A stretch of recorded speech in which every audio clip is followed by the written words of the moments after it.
قاف والقرآن المجيد بل عجبوا أن جاءهم منذر منهم فقال الكافرون هذا شيء عجيب أإذا متنا وكنا ترابا ذلك رجع بعيد قد علمنا ما تنقص الأرض منهم وعندنا كتاب حفيظ بل كذبوا بالحق لما جاءهم فهم في أمر مريج أفلم ينظروا إلى السماء كيف بنيناها فوقهم كيف بنيناها وزيناها وما لها من فروج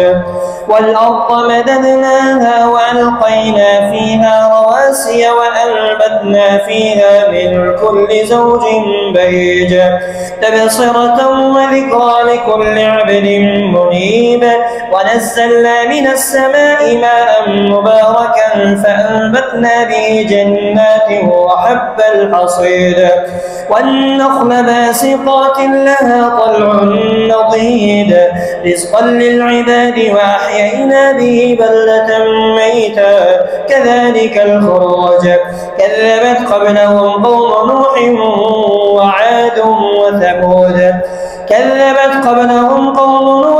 وأصحاب الرس وثمود وعاد وفرعون وإخوان لوط وأصحاب الأيكة وقوم تبع كذبت قبلهم قوم نوح وأصحاب الرس وثمود وعاد وفرعون وإخوان لوط وأصحاب الأيكة وقوم تبع كل كذب الرسل فحق وعيد أفعينا بالخلق الأول بل هم في لبس من خلق جديد ولقد خلقنا الإنسان ونعلم ما توسوس به نفسه ونحن أقرب إليه من حبل الوريد إذ يتلقى المتلقيان عن اليمين وعن الشمال قعيد لا يلفظ من قول إلا لديه رقيب عتيد وجاءت سكرة الموت بالحق ذلك ما كنت منه تحيد ونفخ في الصور ذلك يوم الوعيد وجاءت كل نفس معها سائق وشهيد لقد كنت في غفلة من هذا فكشفنا عنك غطاءك فبصرك اليوم حديد وقال قرينه هذا ما لدي عتيد ألقيا في جهنم كل كفار عنيد مناع للخير معتد مريب الذي جعل مع الله إلها آخر فألقياه في العذاب الشديد قال قرينه ربنا ما أطغيته ولكن كان في ضلال بعيد قال لا تختصموا لدي وقد قدمت إليكم بالوعيد لا يبدل القول لدي وما أنا بظلام للعبيد يوم نقول لجهنم هل امتلأت وتقول هل من مزيد وأزلفت الجنة للمتقين غير بعيد هذا ما توعدون لكل أواب حفيظ من خشي الرحمن بالغيب وجاء بقلب منيب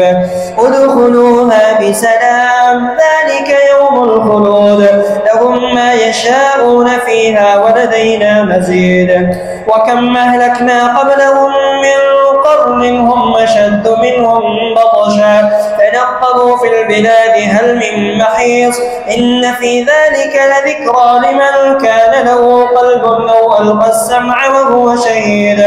ولقد خلقنا السماوات والأرض وما بينهما في 6 أيام وما مسنا من لغوب فاصبر على ما يقولون وسبح بحمد ربك قبل طلوع الشمس وقبل الغروب